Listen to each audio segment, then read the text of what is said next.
घाटी। ये कविता कश्मीर की घाटी और वीर अफसर आधारित है। कश्मीर था जहाँ दरिंदों की तबाही चलती थी, घर घर में छप्पन की रात काली चलती थी। कश्मीर था जहाँ हमारा राष्ट्र शर्मिंदा था, भारत माँ को गाली देकर भी जननायक जिंदा था। फूलों की घाटी में लाशों की छाई पड़ी थी, अनुशासन का पूरा दौर फिर भी बड़ी सिकंडी थी। राजमहल को शर्म नहीं, घायलों की खातिर पर भारत मुर्दाबाद लिखा था श्रीनगर की छाती पर। मन करता था पूछ रहा तू लोकतंत्र की अर्थी पर, भारत के बेटे शरणार्थी हो गए अपने धरती पर। बेगाड़ी से खेल रहे थे गैरों की ताकतों पर, जिनकी नाकती की नाती थी पाकिस्तानी जूतों पर।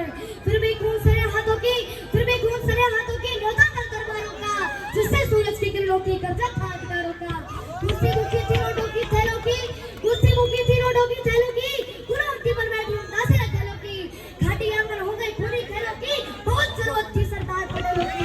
संविधान को बदल दिया है, घाटी गैर नहीं होगी, जहाँ तिरंगा नहीं मिलेगा उसकी खैर नहीं होगी।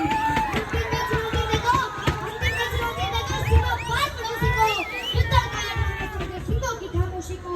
हमको अपने खट्टे मीठे बोल बदलना आता है, हमको अपनी इस दुनिया का भूगोल बदलना आता है।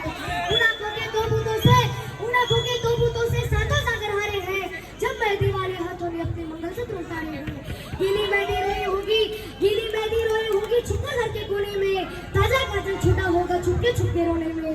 जब बेटे की अर्थी आई होगी सूर्यांगन में, शायद कहीं उतर आया हो बूढ़ी माँ के दामन में।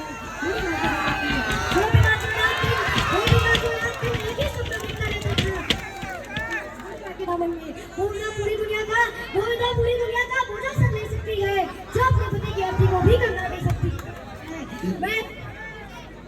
ये हमारे बीच माधव पांडे जी हैं, जिन्होंने भी कुछ बात बोली, शायद कुछ लोगों को नहीं पता। यहाँ पे जितने भाईगण हमारे हैं, ये हमारे पुलवामा में जो अटैक हुआ, जो अभी पालगांव में हुआ, उसके लिए तो जोरदार से ताली बजाइए आप सभी लोग, और उनका बहुत ही जवाब दिया। धन्यवाद।